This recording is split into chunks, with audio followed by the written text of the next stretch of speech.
one small step for man, one giant leap for mankind.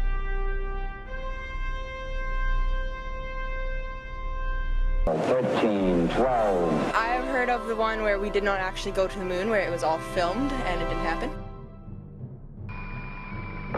No, dadgummit. Jack Schmidt having a few problems.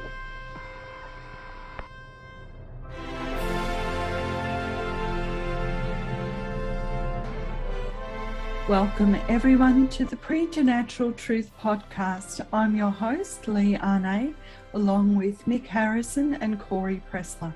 Well, what a fascinating show we have for you tonight with our very special guest, Bart Sibrel. Bart is the author of the book called Moon Man, the true story of a filmmaker on the CIA hit list. Tonight we'll be deciphering fact from fiction and peeling back the layers to reveal more about this controversial topic. Was the NASA moon landing one of the biggest hoaxes in history? Let's welcome to the show Bart Sibrel. Hi Bart, thank you for joining us. Hi Lee, how's it going? Very good, thank you. So Bart, your book Moon Man was released in September 2021, I believe.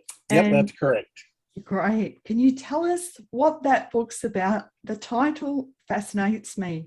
Yeah, it's called Moon Man, the true story of a filmmaker on the CIA hit list. That second title came by way of accidental microphone was left on one of the Apollo astronauts after I challenged them about the authenticity of their mission. And when I was kicked out of the guy's house, we accidentally left a wireless microphone on and the camera was still recording in the car. And so we heard the audio of them, him and his son, potentially talking about calling the CIA to have me assassinated, which, wouldn't be necessary if they really went to the moon and I, some silly person who thinks otherwise, right? So right, yeah, that's where the name came from. Well, I mean, the book is about the moon landings and how, unfortunately, they were fraudulent. And I grew up like everybody else thinking they were real. And my father was in the Air Force, and I got a packet of pictures from the first moon mission, which I had up on my wall for 10 years, from the age of 4 to 14 before I questioned them. And then I saw a gentleman on television giving an interview who worked for the Apollo program who said that they were fake. And then I, went back, looked at the pictures and kind of planted a seed. Another 10 years after that, I'd become a filmmaker and was producing a film for the guy who produced the show I'd seen 10 years earlier with the man who claimed the moon missions were fake. And he put me in touch with him. And he suggested that I do a film about it as a filmmaker. And I studied it for about 6 months and realized that there was a possibility that the moon missions were fraudulent, and that if it was indeed the case, it could be dangerous looking into it. So I turned it down.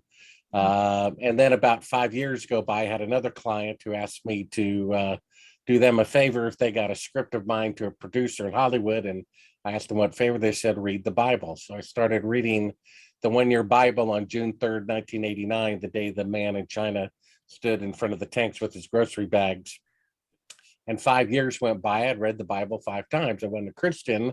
However, I did come to the conclusion that there is a God.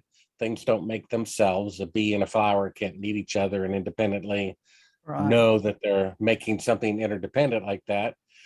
And that there is a judgment for how we live our life.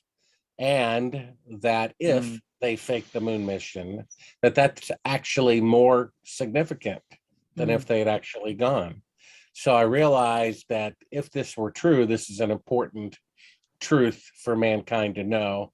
And I figured I'm going to die anyway, and I might as well go out in a blaze of glory. So I changed my mind and decided to produce the film after all. We were financed $1 million by a board member of an aerospace company that builds rockets for NASA, who knows that they're fake. And I had people in the military telling me it was fake. I had people at NASA telling me it was fake. And then about 3.5 years into the 7-year project, I pop in a tape and it says, "Don't show to the public" on the screen. And it's unedited footage of fake photography from the first mission proving they didn't go. And then there's photographic evidence of shadows intersecting at 90 degrees from objects 5 feet apart, when if sunlit, those shadows should always be parallel. So that proves electrical lighting. So that's proof. First of all, let's just see what they're attempting to do here. The sun is about 93 million miles away. So if you go out at noon on a sunny day, or you look at two objects, these two telephone poles are about, 8 feet apart from one another, you see that the shadows never intersect. It's impossible for them to intersect because the sun is 93 million miles away. It has a diameter 1,000 times bigger than the Earth, and it's going to cast light evenly on any surface on the Earth. The shadows will fall in the same direction forever, all the time. And that's why when you look at pictures that were taken in a television studio, such as the moon landing pictures were, and here's an example, I believe this is from Apollo 14, you can see that you have an astronaut shadow going at 12 o'clock and a shadow of a rock over here going at about 9 o'clock. And they're only, about 5 feet apart from one another. So this is simply impossible to be taken by sunlight. You can even do a little side-by-side comparison here, and you'll see that this is simply impossible to have been taken with sunlight, which means it was taken with electrical light, which means it was taken in a television studio, which means they're on Earth, which means the moon landings are fake. And then we find out a gentleman came forward who was there while they filmed Apollo 11 at a particular military base in the United States on June 1st, 2nd, and 3rd of 1968. He gave us the name of the base, the dates it was filmed, the official CIA code name for the project, and a list of 15 eyewitnesses who were there at the time. And he was chief of security, military police officer at that base, and confessed this on his deathbed. So we have video evidence, photographic evidence, and firsthand eyewitness testimony. And then you simply have logic. If today, with 50 years better technology, the farthest NASA can send an astronaut is only 1,000th the distance to the moon. So what they're claiming is 50 years ago, on the first attempt, with 1/millionth the computing power of a cell phone, they went 1,000 times farther in 1969 than they can go today with 5 decades better technology. So seeing how it's impossible for technology to go backwards, you can prove deductively they didn't go to the moon. Yeah. And then they destroyed all the evidence, the videotapes, the schematics, the electrical diagrams, the telemetry tapes of where the rocket really was. All that they intentionally destroyed, which if you really went to the moon and spent an equivalent of $200 billion to do it, I don't think you throw away that technology, too valuable. However, if you committed a fraud, you would destroy everything. And so that the fact that they destroyed everything is actually proof of the fraud, because if you really went, you wouldn't do it. And if you perpetrated a fraud, you would destroy it. So that itself proves the fraud. And then, it just goes on and on. And a third of the book is about how and why, like I said, they didn't go. Another third is kind of my espionage adventures, including at one point being kidnapped and drugged by the CIA, escaping their custody, taking my urine sample through another person to a lab. The lab was broken into over the weekend, and the only thing stolen was my urine sample, because I was going to prove I'd been drugged by this truth serum, that only the government could get. And I was going to, hey, I got him, but then they broke into the lab, to steal it. It's pretty remarkable. And then the last third is about how, look, the people who killed Kennedy, faked the Gulf of Tonkin, 9/11, the moon landing, these people are at large and they're operating the show right now. So that's an alarming situation to be in. I don't really talk about directly this little adventure we've been having for 2 years. However, I suggest that perhaps that's not the most genuine thing about what's going on either, seeing how the people who run the country are liars and have been well established at that. And how pathetic is it to now be a part of a country whose greatest accomplishment is a fraud, and whose heroes that they held ticker tape parades for or liars. So our heroes are liars. That's quite a country we have become. So if anyone thinks that's inappropriate and maybe something should be corrected about that, maybe that would be the case. And then you have William Benny, who was a NSA employee in upper management for 30 years. He goes on national TV and says, oh, by the way, I witnessed the NSA spying on presidents, congressmen, senators, and Supreme Court justices' phone calls for the purpose of getting dirt on them to blackmail them to vote a particular way. Says it as a fact. No one contradicts them on national TV, not a single investigation. Remarkable. Someone leaks out that Clinton's, cheating Sanders in the primary, then the FBI attacks the guy, who just received the information or leaked it. Who knows what was going on. But you have an acknowledgement that the NSA is blackmailing Supreme Court justices, not a single investigation. Isn't that odd? That goes to show how much dirt they have and how far it goes, because nobody wants to touch them. Well, I think someone touched one of them. Who's the Chief Supreme Court? Roberts. Remember how he had that Band-Aid on his nose about a year ago? Remember that? I think he sassed somebody back about obeying commandments, and I think they slapped him around or something. Well, maybe then reading too much into it, but it kind of looks like that could have been what happened there. Wow. So Wouldn't surprise me. Wow. What a life you lead. Well, There's I'm never trying a to dull moment. well, the book, which you'd go to Sibrel.com, it's interactive. There are 15 video links. So I basically give an introduction, say, stop, watch this video, watch a funny thing happen on the way to the moon first. Then you'll know what I'm talking about. Stop and watch this clip and this clip and this clip from NASA admitting, indirectly the fraud. Well, here's what this guy had to say about the Orion project. Kelly Smith, who inadvertently admitted they did not go to the moon back in the 1960s. We are headed 3,600 miles above Earth, 15 times higher from the planet than the International Space Station. As we get further away from Earth, we'll pass through the Van Allen belts, an area of dangerous radiation. Radiation like this can harm the guidance systems, onboard computers, or other electronics on Orion. Naturally, we have to pass through this danger zone twice, once up and once back. But Orion has protection. Shielding will be put to the test as the vehicle cuts through the waves of radiation. But Orion has protection. Shielding will be put to the test as the vehicle cuts through the waves of radiation. But Orion has protection. Shielding will be put to the test as the vehicle cuts through the waves of radiation. Sensors aboard will record radiation levels for scientists to study. We must solve these challenges before we send people through this region of space. We must solve these challenges before we send people through this region of space. We must solve these challenges before we send people through this region of space. For this flight... Okay, I think that's enough right there. I appreciate this person on this channel who kind of, slowed that down here. In fact, we can take a look at the graphic here again. What they said is we must solve these challenges of radiation before we send people through this region of space, which means the technology to survive going through the Van Allen radiation belts has yet to be invented. And documentation is all in there as well.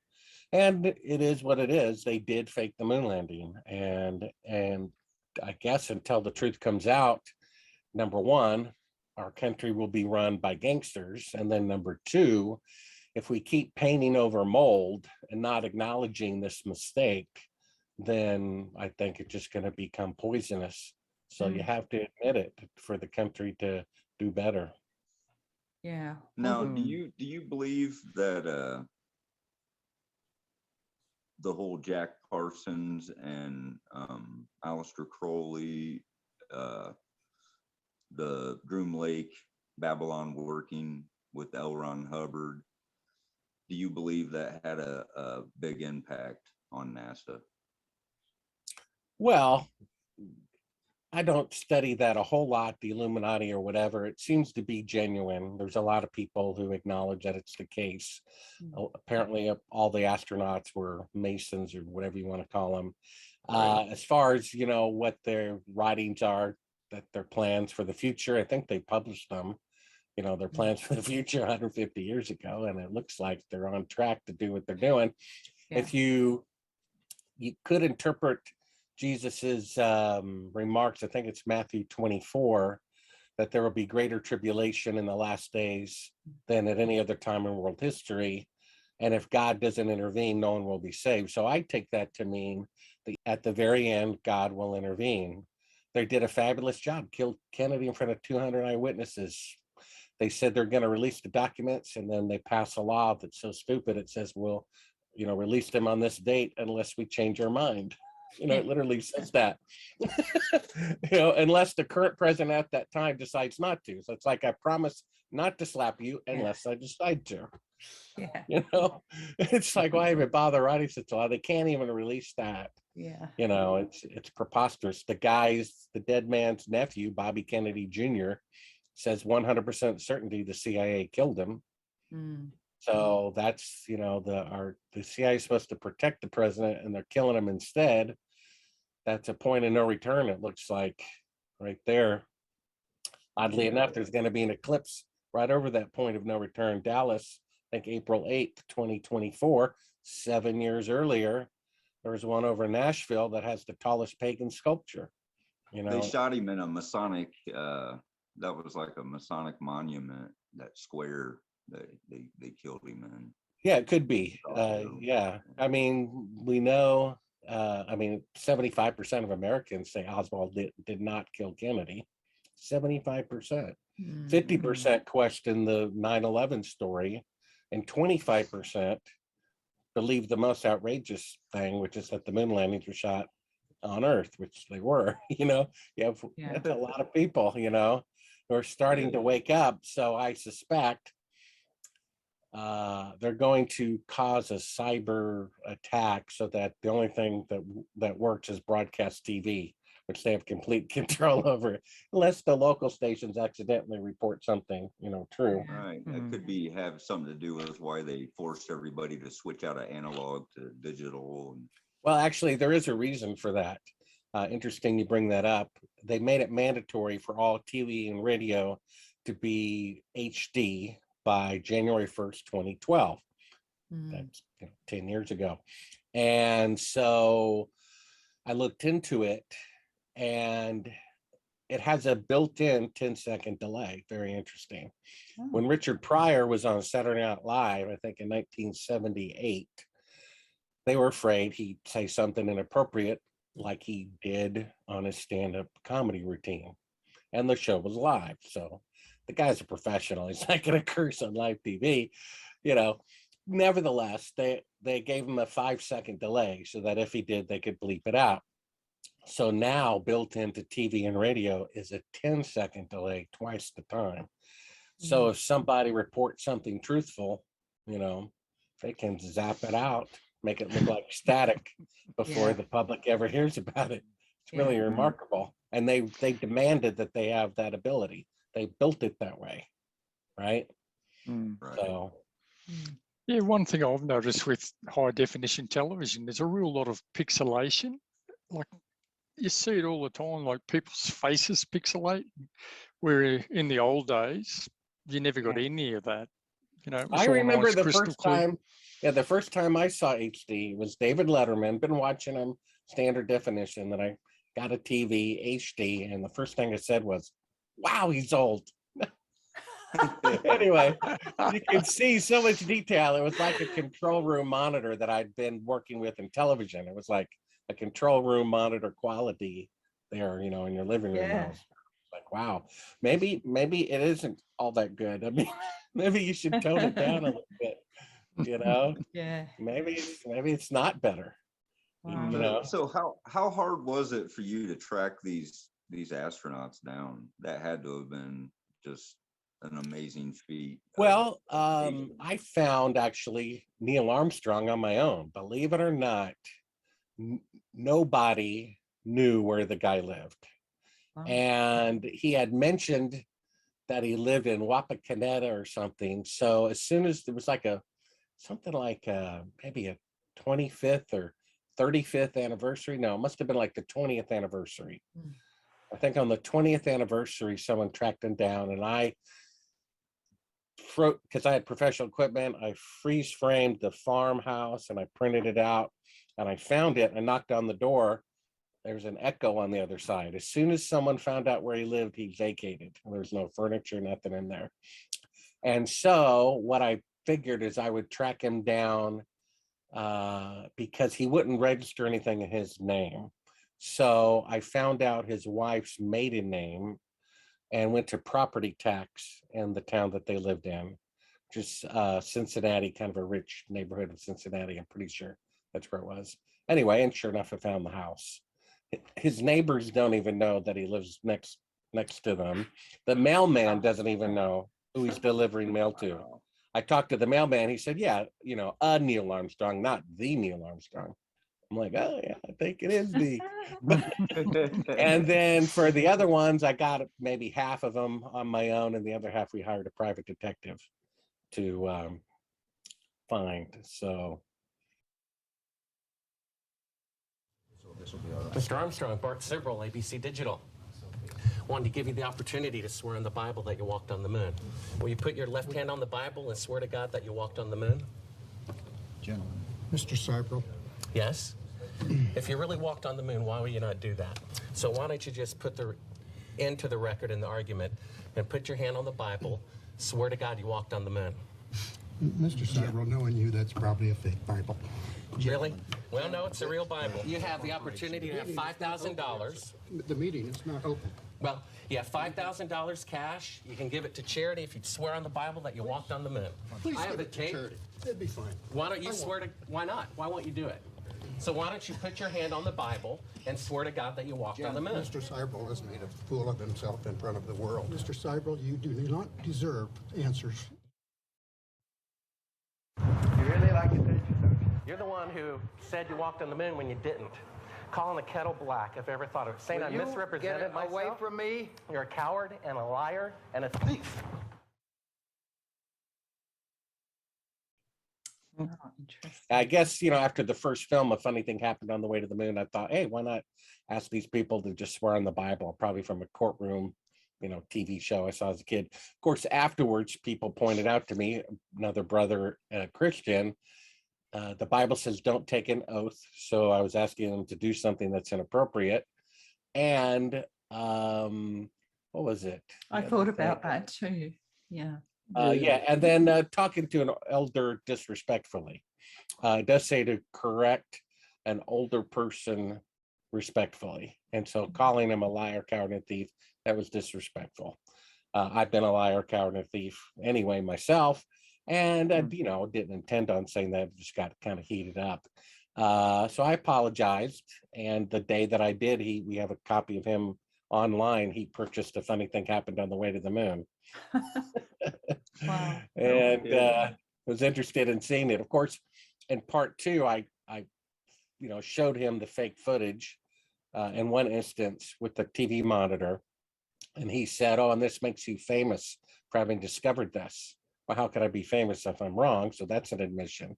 And then he said, well, we were just passengers. Talk to NASA. Okay, so that means he didn't pilot. He was supposed to be lunar module pilot. So passengers just as orbiting the Earth for 8 days. So, and then when he realized he made 2 admissions, he threatened to sue us if we showed those admissions to anybody. Then, of course, another guy kicks me. Another guy, he ended up punching me later. One guy threatens to shoot me, and all this crazy stuff happens. But what can you do?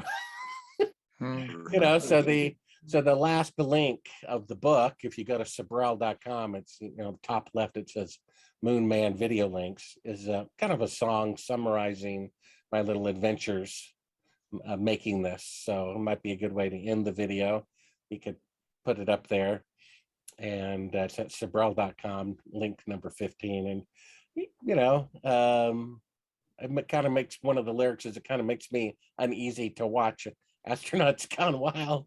Like, oh, did anyone ever see that film with Robert De Niro, King of Comedy. He plays this nerdy wannabe stand-up comedian who tracks down like the Johnny Carson of his day, to be on the show.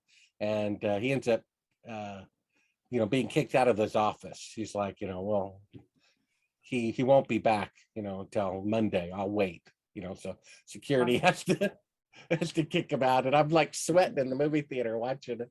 I feel so, nervous for him being kicked out by being crazy anyway. So I kind of feel like that watching it, realizing how I really put him on the spot there. And I have I guess you call a friend acquaintance. And he said the first film, even though we, know the footage proves that they didn't go, he said people are going to see it anyway they want to see it. They'll still think we went anyway. He said, but this one, you're making them mad because you're making their people look bad. So one day I'm sitting there, I think it's the 35th anniversary. I'm sitting in bed, it's 7 a.m, eating oatmeal or cereal, and there's Good Morning America or something like that on. And it's the 35th anniversary. And there are the 3 astronauts, Michael Collins, Buzz Aldrin, and Neil Armstrong, standing there with the White House behind them. They're on the lawn of the White House. And the interviewer's talking by satellite, and he says, hey, I'm glad I'm talking by satellite so that Buzz doesn't punch me. And he kind of looks ashamed down there. And I'm sitting there and I'm thinking, they're talking about me. And I'm rocking their boat. Yeah. The seat of authority, the White House, is behind them. And I'm the one they're talking about rocking their boat. And it dawns on me, maybe a little late, what I'm doing is dangerous. Just kind of, this wave of horror came over me. They're talking about me in the White House. So no. Well, it's that old World War II fighter pilot saying, if you're catching flak, that means you're over the target. So. Yeah, they say that, don't they? Yeah. Yes, what can you do? So, I hope to put the moon adventures behind me. I've always wanted to be a feature filmmaker. I've written a feature film. It was going to star Ed Asner, wanted to do it. He was a fan of A Funny Thing Happened on the Way to the Moon. I told him I had this film idea. I told him these two. One actually was a comedy about the second man to walk on the moon. It was going to be called Bob Went Second, about how the guy's always frustrated that he's introduced as the second man. There were shots from a security camera of him like on his psychiatrist's couch. We never say the moon landings are fake. We imply that they're real, but he's always like, the CIA is always around the corner hiding behind a newspaper or something. And the fact the film opens up with the TV picture, or was going to, we're ready for you to come down the ladder. Hey, Neil. Oh, Neil. Neil. Bob? Yeah. What's Neil's? Well, I don't know where he went off to. Well, it's kind of a small craft there, Bob. You got 1 billion people waiting. You want to be first? Well, I'll be glad to. So he comes down. That's one small step for man one. And he goes, oh, who cares? I did it. I'm first. And then we show a boot sticking up and him burying Neil Armstrong on the moon. It's his fantasy. So the guy's a super genius. He lives in Washington, D.C., and he's kind of breaking into the Smithsonian night after night for like 6 weeks. He's taking, part of the rocket and part of the propeller of, the Spirit of St. Louis, and part here building something in his barn. And at the end of the film, he holds a press conference and he pushes a button, the roof comes off, and he has built a rocket to go one way, can't even land, it's going to crash, Thelma and Louise into the moon. And he says, if I can't be first, then I'm going to be last. And he sets off, he does a suicide mission. So that was going to be Bob Went Second. And Ed Asner was going to play Bob, And, but then I told him this other idea called Silence in Heaven. I think it's Revelation 8:1. It says, when the 7th seal was opened, there was silence in heaven. I think because the judgment can't be taken back anymore. So it opens up with a dream. Now, we never say where it's from. It's actually from Ecclesiastes. it says, remember God before the silver cord is severed, and we show a rope kind of swinging and a knife coming through. Remember God before you return to the dust from where you came. So in the dream, we show maybe a tombstone with a crow on it and dust flying by. Remember God before the pitcher of water is broken at the well. We show a pitcher of water falling and shattering. And the alarm goes off. The father and son who haven't seen each other in 40 years, Ed Asner. And then actually Jim Caviezel said he wanted to play his son if he could work him in. So, but in any case, they hadn't seen each other in 40 years because the father was a military hitman killing traitors legally, barely, and had been court-martialed but was found not guilty. And one of the people he killed was his best friend, who was his wife's, husband of her best friend. They were best friends too. And so she refuses to talk to him again. And he says he's dying of heart cancer. And so we basically follow this guy as he's slowly changing, wanting to make amends in his life before he dies. All the while, these angels, seem to be popping around. And what happens is when they meet in the restaurant and the son reaches for the glass of water, it falls in slow motion toward the ground. And then we cut to the dream of the pitcher of water falling. The glass shatters, the pitcher shatters, and it reminds him of a dream. So as he tells him the dream about the pitcher of water, his father turns kind of white, like scared, and he says, I had that dream too. And of the pitcher of water falling. And he says, was there a crow in it? And he says, yeah, there was a crow on a tombstone. The waitress listening in, and she says, what's going on? And they explain they both had the same dream. It's kind of weird. And then she says, was there a rope being cut? And then she had the dream too. Then they talk to the table behind them. They had the dream also. The old man beats his cane on the table and stands up. How many people in the restaurant had this dream? And everyone raises their hand. So Wow. It's about this phenomenon that happens where everyone overnight has the same dream. And what does it mean? We have fake men on the street, giving their opinion. But what it really is, we never say. It's a warning that the world is about to end. And God is giving us a chance to repent. And then strange things start happening around the world. Tornadoes start striking more frequently, except they're only striking churches, mosques, and synagogues. The false churches, the false mosques, the false synagogues. God's kind of, rebuking them. And then there's a second dream, except only 10%, the tithe, receives the second dream, and they're not allowed to discuss it unless they also have had the second dream. So the son picks up that the father has had it. He's winking at the waitress who she's had the dream. She's winking back and wondering what's going on. And then they turn on the news again, and another phenomena starts happening. All the animals in Africa, they're eating grass now. Yeah. And of course, he tries to make amends with his wife, ex-wife, who has a cross around her neck, but she says, I'll never forgive you. I hope you burn in hell. So I wanted to represent false Christianity. And then all these strange coincidences keep, happening to him and to everybody else. And toward the end, the coincidence is as he's dying, he sees a woman being wheeled into the room next to him. And that's the widow of his best friend who had killed 40 years earlier. That she's dying, and fate, God has brought them side by side. And he finally asks for her forgiveness, and she gives it, true Christianity. Then there's an earthquake. The son is watching from the door, and as he goes outside at night, there's a bright light coming down from the sky, and that's the end, representing the second coming. Wow. So the guy basically repents just in time. Yeah. So. Wow. What a great storyline. That sounds fascinating. So hopefully, I need $1 million. We just need 1 million people to pledge $1. Yeah. Wow. Actually, it's funny you say that, Bart, when my mum was passing away, she was in an aged care facility, and you were just mentioning about a silver cord being severed.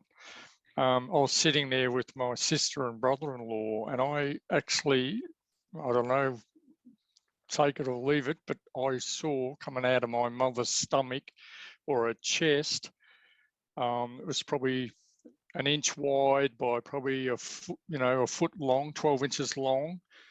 These silver things come out of her chest. There was 3 of them. 2 were the same length and one was a little bit smaller. And there was a silver, like a bit like a chrome exhaust pipe on a motorbike, if you can imagine, really, really silver. And they come up and they sat there for about 5 or 10 seconds and then just went and took off. And I swear it happened, mate.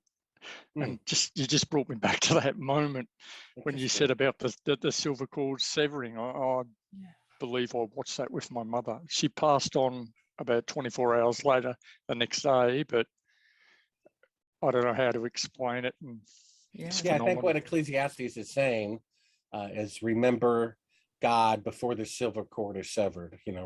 Before you die, turn to God. Yeah. And so that's what all the warnings in Ecclesiastes chapter 12 are saying. Remember God before you return to the dust from which you came. Yeah. And so we know in Ezekiel, he says, if a righteous man is righteous, but turns wicked at the end, even though his whole life had been righteous previously, only his wickedness will be remembered. And then the good news is it also says if a man is unrighteous his whole life, like our main character in the film, and at the end turns to God, his lifetime of wickedness will be forgotten and only his last righteousness will be remembered.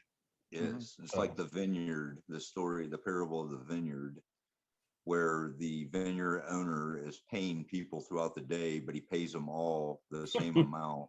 Yes. And they all complained because, the guys that were working at the beginning of the day are getting paid the same amount as the guy working only an hour when they worked all day. And it's basically saying, hey, as long as you give yourself over, doesn't matter if it's on your deathbed. Sooner is better. Yes, but you can't go by your works. Your work, lest any man boast. But I have a question. When you came to understanding that this was a deception, did that open up all the other deceptions going on in the world for you to explore? Well, no, I mean, I didn't intentionally set out to uncover other riddles. It's just one of those things. One thing leads to another.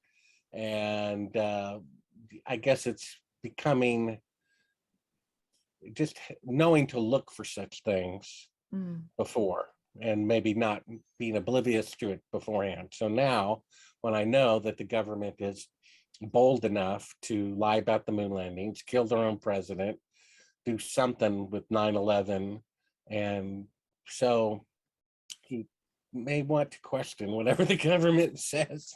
Right. Every TV station, every radio station had men on the moon, just like every TV station and every radio station had, the event for the last 2 years, as if that's what's going on.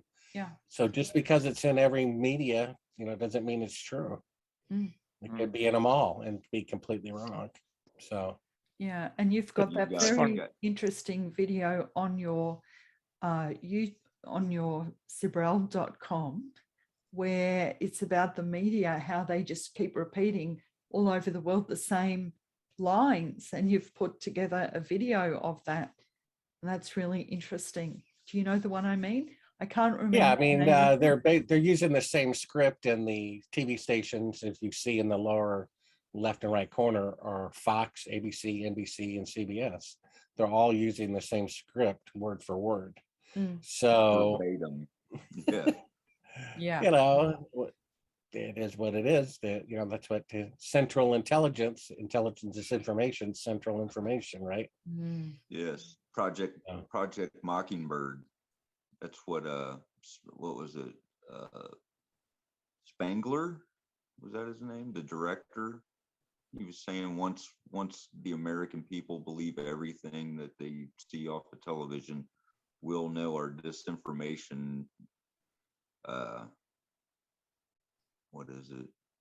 Yeah, the Project Mockingbird. They'll know that it's complete, because everything that they're telling us is just complete garbage.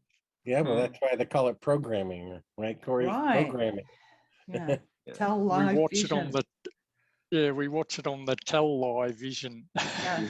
Or tell vision. Yeah. Tell Live Vision. And we I are had someone programmed. say they know the moon landings are real because they saw it on television. One person told me that. Another person said they know they're real because they were there. Oh. And I said, you were there? They said, yeah, I was watching on TV. I was there. Right. Yeah. Oh dear. Yeah, there's so many anomalies in there, you know, like when you really sit down and start thinking about it and deciphering what you're watching and thinking, well, hang on a minute, that don't look right and that ain't right. And like I often look at the moon landings and all the pictures on the moon and on the way to the moon, and you never ever see stars. There's never stars. And I would have thought on the moon it would be just this giant panorama of the Milky Way and stars and potentially planets in the distance, and you don't see it. Achievement. But their faces appear somber, tense, somehow preoccupied instead. They seem uncomfortable, and there are several truly embarrassing moments during the event. When the three astronauts are asked the meaning of a mission that has brought mankind on another celestial body for the first time, the three don't seem too eager nor too enthusiastic about answering the question. Many of us and many other people in many places have speculated on the meaning of this first landing on another body in space. Would each of you give us your estimate of what is the meaning of this to all of us?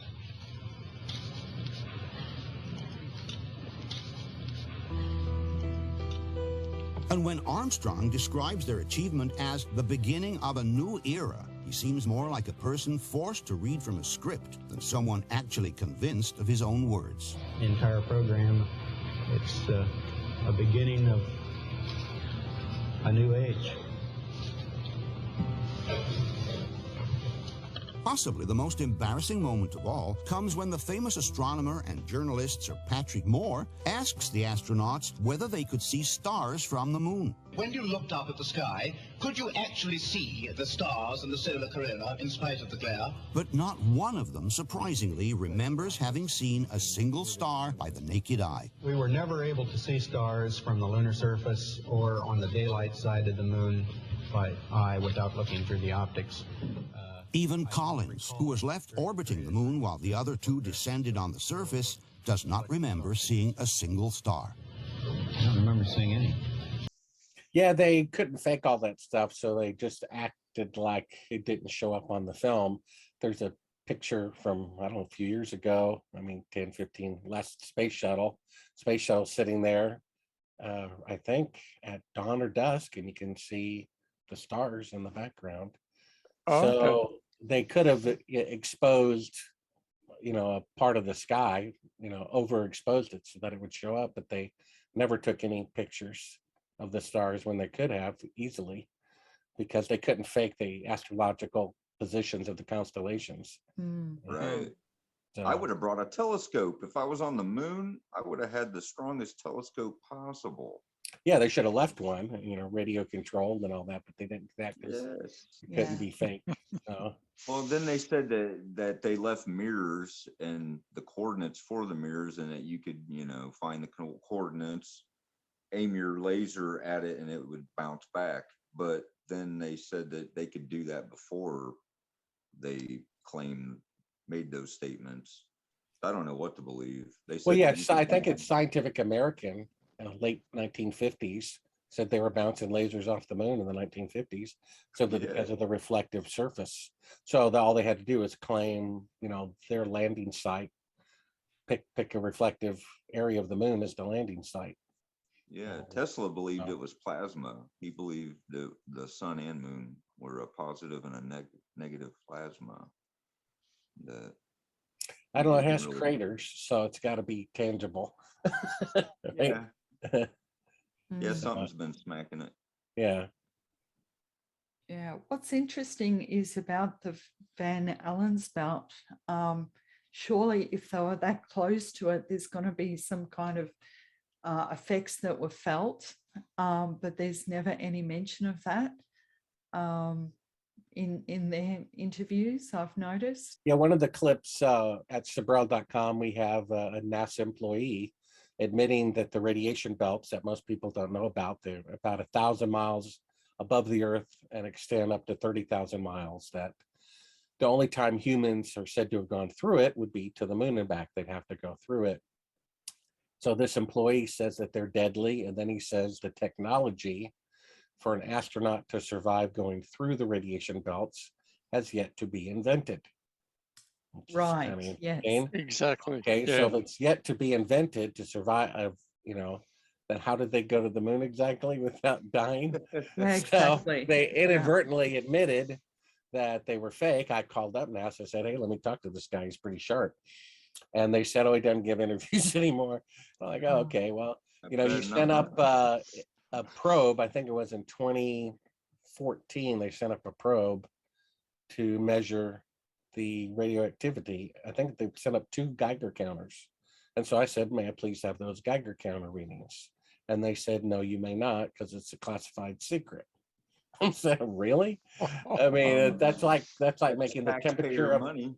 Yeah, it's like is the temperature of the sun a classified secret? Is the amount of hydrogen in Jupiter's atmosphere, is that a classified secret? No, they're just a part of nature. So how much radiation is surrounding the Earth? It's just a part of nature. Why would it be classified? Unless it would prove that they're deadly and therefore they couldn't go through them to go to the moon, which is exactly why they're classified. So Correct. What can you do? They keep shooting themselves in the foot like constantly. And yeah, like and then there's a couple of space shuttle astronauts saying that they hope to eventually go to the moon. I've seen that. Yeah, and it's always weird. I mean, George Bush said they had to go to the moon a 7th time to practice to go to Mars, and I'm thinking, okay, so you've done something 6 times, and you need to practice again before you go to Mars. I mean, people don't realize it was 10 years after Lindbergh flew across the Atlantic. There were thousands of aircraft flying across the Atlantic, probably 100 times more complicated. And 10 years after the atomic bomb, it was 1,000 times more powerful 10 years later. So if they could go to the moon on the first attempt with 1 millionth the computing power of a cell phone, they would have been on Mars 10 years later, and we'd be in another solar system by now. And there'd be bases all over the moon. So that's Elon Musk to land a rocket vertically just a few years ago with 6 supercomputers, 1 for each rocket on each side of the, 1 for each engine on each side of the rocket. Each engine had its own supercomputer, synchronizing the thing so it wouldn't fall over so that it could land vertically. It blew up the first 5 times they tried to do that with 5 decades better computer technology. It still took 6 attempts to land a rocket vertically. So how could they land a rocket vertically the first time and every time with 1 millionth the computing power? Yeah, and then we have an astronaut telling us that they can't go back to the moon because they destroyed all that technology. Like, why would you want to use 60s technology to go there now when we have much better technology? Well, I mean, if it worked, it worked. I think it's called B-52, is 70 years old since it was designed. 70. Yeah, and that was the V2. The B-52. Okay. So the B-52 bomber was built, the first one, 70 years ago. And there's still 200 of them in service. 200 of them in service. I thought you were talking about Von Braun's B2. No, the B-52 is still in service. The point is, it's 70 years old. The moon equipment, only 50. So they're not going to destroy that equipment. It works. They're still using it. So if they really went to the moon on the first attempt, he would hold on to that equipment. But they did the exact opposite. They burned it all up. Yes, which they would never do unless they're covering their tracks about something. So. Yeah, one of the things I often wondered about, when the lunar module took off from the moon, like the big thing was it wasn't covered in dust, which you'd think, with a rocket engine coming down and landing on the moon with all the dust, everything would be covered in dust, but there was no dust. It was crystal clear. But the big thing, when the lunar module took off, the camera actually pans up with it. And I thought, How'd they do that? Was there someone Well, they left on allegedly the moon? they allegedly guessed on the time, on the time delay. They allegedly guessed on it, but I don't think you could do that good of a guess on the first try. The other reason is, there was, when the thing landed, even right now, Elon Musk's rocket for the moon, all the depictions of it show a huge crater. In fact, that's a problem they haven't solved yet. Having the rocket not fall into the crater the engine creates as it descends. They haven't solved that problem. Right. Mm-hmm. So why is it the lunar module and all the pictures, at least they figured out on Apollo 12, they made a mistake. So they have it rolling behind a hill. So when you see Apollo 12 lunar module, the bottom of it is behind a rolling hill. And then 13 didn't go. And then, there's never actually a crater of any kind there. The thing was just, placed there. There's even, I think it was depictions, Norman Rockwell depictions show a huge crater as the thing is landing. So that's what they expected. And that's what Elon Musk is expecting. But for some reason it didn't happen when they went to the moon. What can you do? Yeah. Wow. The other thing that I've noticed that I've often wondered about was Neil Armstrong. They've got supposedly his flight suit, in the museum in America there, and it's got different treads, like the tread marks on the moon are different to his boots. They were saying that he actually had galoshes on, that they put these galoshes on the bottoms of the boots. And I was thinking, that's the case. There was the suit that had it looked to me like the sole of a dress shoe. And then basically these rubber, it looks like sandals with the cleats on them, went on the outside, and that's why they're different. The question is, though, seeing how the moon is bone dry, if you've ever seen a footprint in the desert where it's bone dry of your foot in sand, there is no detailed impression. It's just a big concave. The only way you can have a detailed impression like it shows in the Apollo picture of the first footprint on the moon is if there's a dramatic amount of moisture in the soil, which there has to be for the print to be indentated like that. It has to have a lot of moisture in there to hold that shape. That's right. And again, if you, in the book, I show this, the picture of a footprint in the dry desert. It's just kind of like an oval. That's all you see. So that's the way sand should be from a footprint where there's no moisture. So they made a mistake there. Apparently the moon is a third the size of the Earth. So when they're on the moon looking back at the Earth should have been massive in the sky, like really big, I believe it. And yet it's sort of similar to the size of the moon in relation. Yeah, and it's only actually in one picture over the shoulder of an astronaut, I think from Apollo 17, when according to calculations, it should have been pretty much right at the horizon all the time on every mission. And so if you're going to pose with the Eiffel Tower behind you, I think you probably pose with the Earth. Of course, then they would have to fake the cloud cover, which would have to match satellite pictures. Then they would have to do the continents, and they'd have to do light and dark and turning.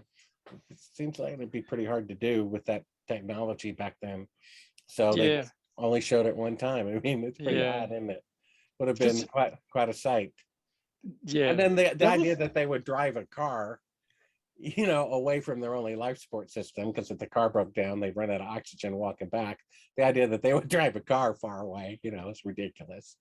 I always say if they were going to do Apollo 18, I think they're going to have a basketball team to really show off, But well, again, it's like the lunar module, it's sat on the side of the, the craft that landed. Well, did they show any shots of it come off?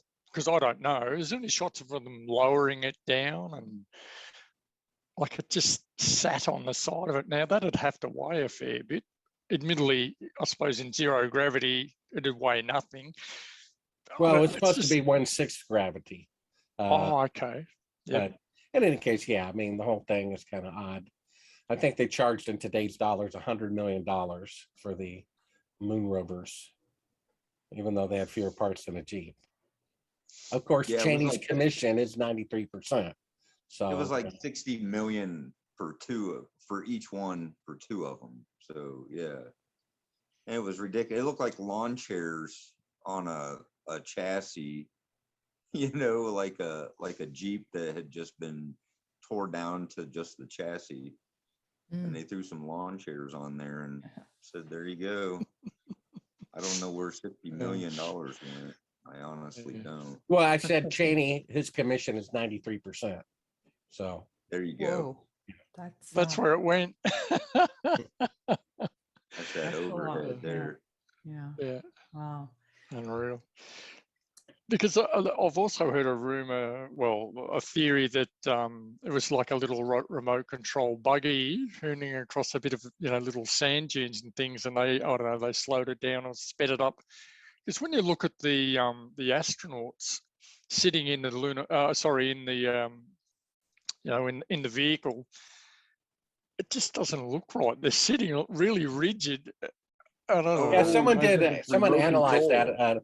Actual film motion picture cinematographer did a comparison of a model and apparently proved it mathematically that you're correct, that for one shot or driving around, they used a model maybe about this big of a moon buggy with little dolls in it or something. He proved mathematically that it was a miniature. So okay, there you go. Yeah, because it just doesn't look pretty right. advanced, pretty advanced. The other thing, I was just talking to Cory and Lee before you come on, Bart, and I was just, to be honest, I don't know how long they went, how long it was, 7 days, 10 days or whatever to go up and back. I don't remember. But before we got to go to the toilet, so where did that all go? Like, you don't see any big zips in the back of the flights. That's where Cheney comes in handy again. He has the porta potty franchise on the moon, and you'd be surprised. I know there's nobody there, but there are I think there's 400,000 porta potties on the moon. He gets I think $8 million for each one, so he's made pretty good money on that one. And of course, the first one was at the Apollo 11 landing site, and he also has the contract for cleaning them, service them twice a month. Nice. Oh, I love it. Dusting off the micrometeorites, keeping them clean. Oh dear. And that was the other thing. They talk about the what do you call them, the miniature meteors. They could penetrate a suit a bit like getting hit by a bullet. Now, I must admit, they probably don't fly through the atmosphere, or not the atmosphere, but through space all that often. But no, actually, they do. We found a publication from von Braun that said you'd have to, as soon as you land on the moon, you'd have to immediately go into a cave because of a 50% chance every 24 hours of a catastrophic failure from explosive decompression from a micrometeorite traveling at approximately 25,000 miles an hour. Dust, sand is constantly hitting like a sandstorm the moon nonstop, millions of them probably a day. So one would eventually, he says it would happen every 24 hours, 50% chance. So within a day, you'd be hit by one and it would kill you, basically ruin the spacecraft, ruin the spacesuit. You wouldn't be able to get off there. You'd be stuck, or you could go into a cave, which they never did. We also have a publication saying that to reach the moon nonstop in a single rocket means that it would have to have so much fuel that it would weigh 800,000 tons. He says the mathematical figures speak for themselves, meaning they're irrefutable. The Saturn V weighed 2,500 tons instead of 800,000 tons, a difference of 30,000%. Maybe that's why they got rid of the schematics and everything, you see. Because then you could prove that you can't power air conditioning for 3 days on a bunch of car batteries down from 250 degrees Fahrenheit down to what they claimed was 72. I mean, they're so arrogant. They should have at least said it's 110 in here, we're sweating, add a little realism. But they said, no, got it down to 72 degrees against 250 degrees on a bunch of car batteries, nonstop, no engine running. Boy, there's some batteries, and some air conditioning. I go out of my town car in the desert at 110 degrees instead of 250, turn on the air conditioner, running an RV battery. I think it might last a half an hour, possibly. Yeah. Yeah. But it's not going to get it. It's not going to get it down to 72. But yeah, that's amazing. Yeah. They're magical equipment. The same guy who made Oswald's bullet, he made all the Apollo equipment too. Same guy. It's all magic. That's right. Oh, dear. Wow, this has been an extraordinary time. I've even learnt so much just listening to you, and I think it's been eye-opening to say the least. And I really thank you so much for coming on, Bart. Surely. And also Cory and Mick for your input too. Thank you. And just once again, the book is called Moon Man, and you can also head over to Bart's website, which is called Sibrel.com, and he's got all sorts of information there, videos, links, books, his book and his work that he does, and I recommend that you check it out. So Bart, thank you for coming on the show. Good luck in your future. All the best. Thank you. And God bless you. And God thank you. Likewise. Thank you. Take care, Cory. Thank you. Thanks, Bart. Yeah, thank you. To be with loose my chain set me free. I grew up dreaming to tell my stories of fancy tales of angelic glory. Instead my train derailed my truth, my dear old grandma, old Ruth. She said the truth was worth to die, to beat old Satan, to beat his lies. I left my dreams to fight for truth, and dear old grandma, old Ruth.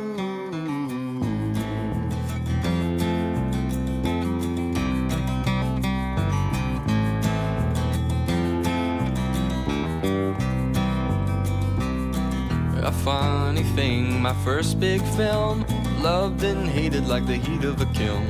Hero to some, others wish dead. Hard success, hard head. Astronauts wild, I never flinched. My armor was the truth I pinched. Nervous now that I was groovy. Sweaty palms just watching that movie.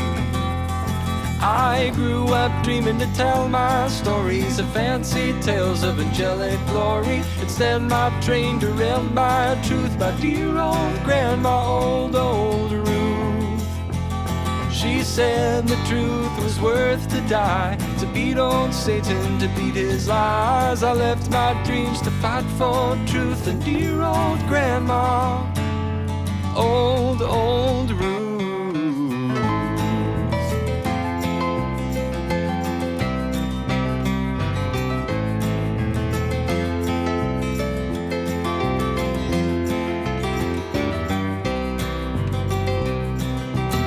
And cursed, punched in the face, for facing this life of the human race. Some say patriot, some say traitor. Guess it depends on historical speculators.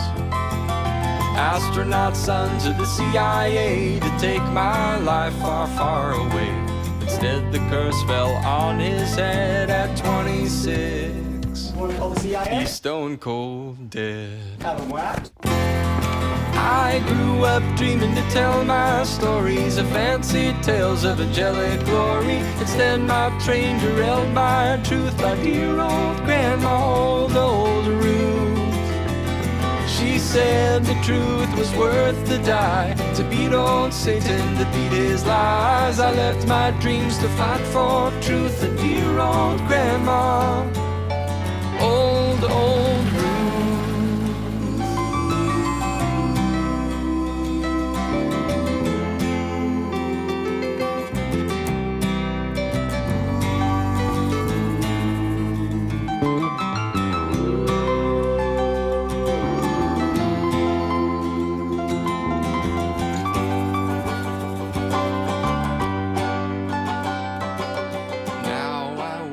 Seeds to root, grow up large, a truthful shoot.